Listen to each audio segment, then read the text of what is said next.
Dr. Fred, and guess what today is? Tuesday morning transformation. Here we are again, and I'm really excited about what we're going to talk about today because I just gave this in Chicago at a chiropractic seminar. It was totally awesome. And what is it?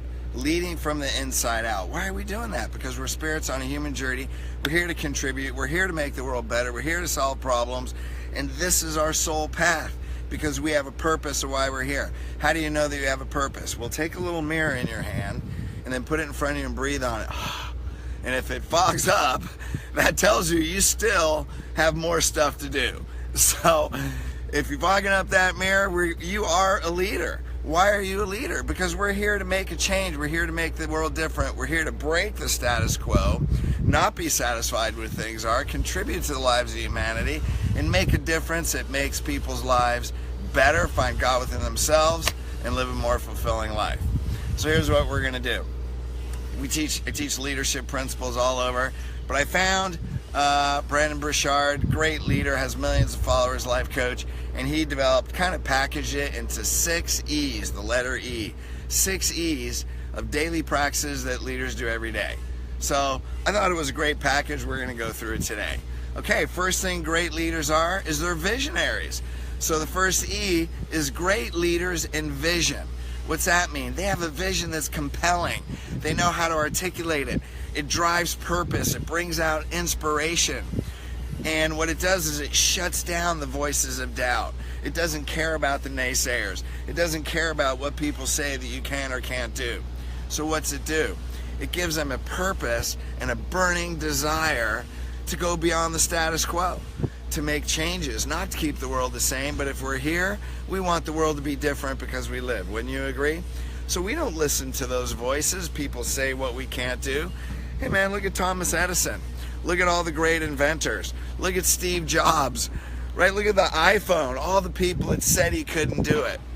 You know what I mean? What about Martin Luther King? What about Gandhi? What about all these great leaders? They had a vision first that's so compelling that they did extraordinary things, that dormant talents inside them came alive, and they were almost superhuman with what they could do. Isn't that fascinating? That we have something inside us that's so big that we can do something so uncommon that the world can be different. Even if it's just the way you parent your kids or the type of partner you are to your spouse or in a relationship. So number 1 is envision. What's number 2? We want to enlist. What's that mean? We bring other people. So our vision is so compelling that other people want to help us. And that's the way it should be. We're spirits on a journey with a purpose that other people want to be involved in. Let's take Gandhi, for example. Hey, he got thrown in jail for 12 years for conspiracy against the government. The day he gets out, he holds a peace march, 200 miles, a trek with thousands of people to the Indian Ocean. So the day he gets out, he holds a peace march and lists thousands of people to walk 200 miles for a conspiracy against the government. The same thing, out of jail for 12 years. See, why? Because great leaders with a great vision that enlist people have a high tolerance for risk. I would say that's pretty risky. You just got out of jail and you're holding a march for the same thing you did the same day that you got out of jail. But yet he changed the world. So they enlist. What's that mean? The way you communicate and articulate that vision inspires other people. Zen Honeycutt had a sick kid, right? She finds out about GMO foods, takes them off. One day, takes him off GMO foods, his diseases go away. One day on her laptop at home, she says, we need to get labeling of GMO foods in America. So how about this? I'm going to take on Monsanto. Okay, that's like, they're above the law, you know what I mean? Monsanto gives money and basically tells the government what to do. All right, so one woman at home on a laptop, now there's millions of people that know about this, that are standing up for GMO labeling because all the studies show that it causes cancer. Eat GMO foods, you're going to get sick. It's just the way it is. One woman, right, in her living room. What is bothering you that is so strong it's pulling you? Number 1, you have a vision. Number 2, other people want to be a part of it. What's number 3? You have to embody it. You have to live your message. There's got to be total congruency with who you are and what your message is. You are your message. I always say we teach our message and sometimes we use words. There has to be total congruency in your daily rituals, how you live your life, right? To certainly the best of your ability. Set a standard of excellence so we can embody our message. When we become the message, then we also become a great messenger, which is also a great leader. So look at your vision. Where could we be more congruent in how we live our life? Okay, so we have envision, we have enlist, we have embody. Number 4, we have empower. What we're going to do is empower people. So now that we've enlisted people, we live our message, we teach other people how to live that message. Now we give them responsibility. Great leaders give their teams and their supporters decision-making authority. What's that mean? You utilize the skills and talents of others. You provide the knowledge, you provide the tools, you provide the technology. They provide all those things because their purpose is within them. See, now they have the vision. They are enlisting other people. They embody the message, and now they have the power to do great things. Great leaders create great leaders. A master isn't known for how many students they create. A master is known for how many masters they create.